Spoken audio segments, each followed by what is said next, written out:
que a Bíblia ensina sobre o divórcio e um novo casamento. Parte 15, dia 2 de abril de 2025.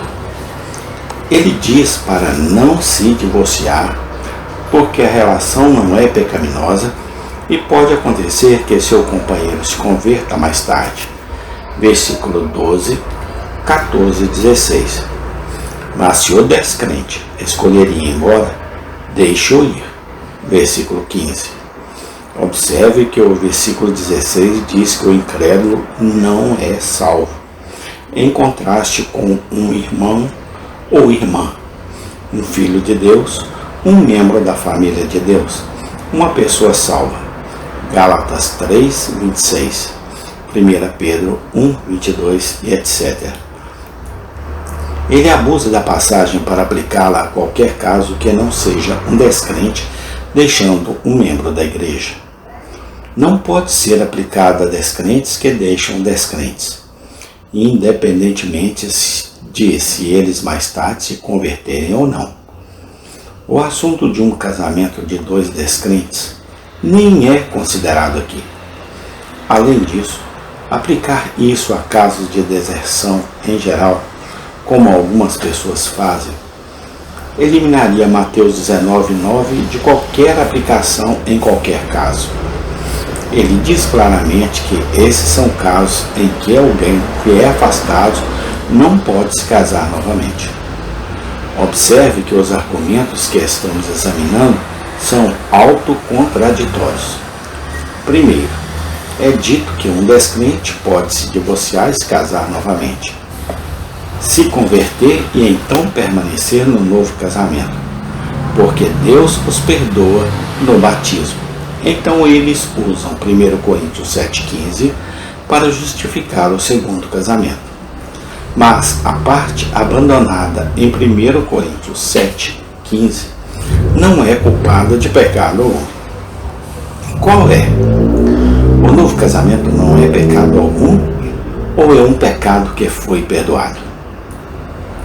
Sob servidão não se refere ao casamento?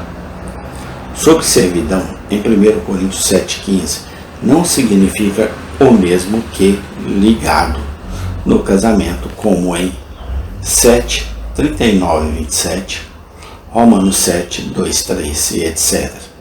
As palavras soam semelhantes, mas as ideias são diferentes, tanto em inglês quanto mais ainda em grego, porque os tradutores não dizem simplesmente que uma pessoa não está ligada, como dizem nas outras passagens, porque o significado é diferente. Sob servidão, grego, doulo, refere-se a estar em escravidão.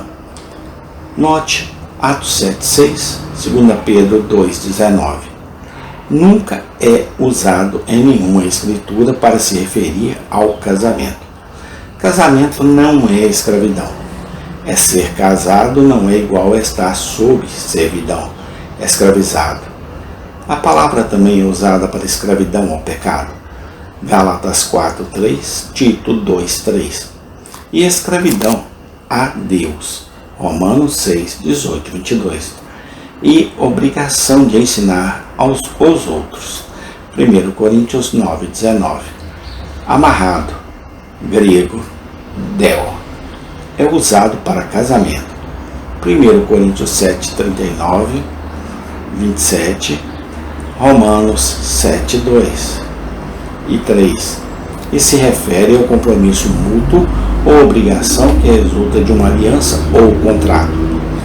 Estamos vinculados aos termos da aliança que escolhemos entrar. Isso não é escravidão. Juntar. Sumzeugnumi. Mateus 19:6, Marcos 10:19. Se Paulo quis se referir ao casamento no versículo 15, por que ele não usou a mesma palavra que usou nos versículos 27 e 39 e Romanos 7, 2, 3? Por que usar uma palavra diferente que nenhum escritor do Novo Testamento jamais usou para casamento? Por que usar uma palavra que se refere à escravidão em vez de um relacionamento de aliança? A única resposta sensata é que o versículo 15 não significa que o crente é livre para se casar novamente. Portanto, não estar sob servidão não significa que o cristão pode se casar novamente, mesmo quando é abandonado por um descrente. Conclui que um filho de Deus pode se casar novamente simplesmente porque seu companheiro descrente se afasta. Contradiria o contexto imediato de 7, 10, 11 e também Mateus 19, 9 e Mateus 5, 31, Romanos 7, 2, 3 e etc. Estes ensinam que alguém pode se casar novamente somente se seu companheiro for afastado por cometer fornicação. Caso contrário, eles devem se reconciliar ou permanecer solteiros. Se 1 Coríntios 7,15 significa que posso me casar novamente se minha companheira descrente me deixar, mas não posso se minha companheira crente me deixar, então é vantajoso para mim casar com um descrente. Porque eu deveria ter permissão para me casar novamente se minha companheira descrente me deixar. Mas se ela for crente e me deixar, então eu não posso me casar novamente. Tal ideia penaliza alguém por ser casado com um crente. Deus não faz acepção de pessoas. Atos 10, 34, 35. Romanos 2, 6, 11. Deus não tem um conjunto fácil de leis quando um descrente está envolvido e um conjunto rígido de leis quando um crente está envolvido. Paulo está realmente dizendo que este caso não é uma exceção à regra de 7, 10, 11. Os coríntios aparentemente perguntaram a ele sobre o caso de casamento misto.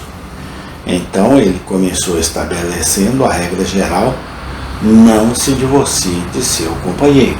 Versículo 10, 11. Amém. Tem continuação. Obrigado, Deus, porque até aqui o Senhor tem nos ajudado e abençoado. Amém e amém.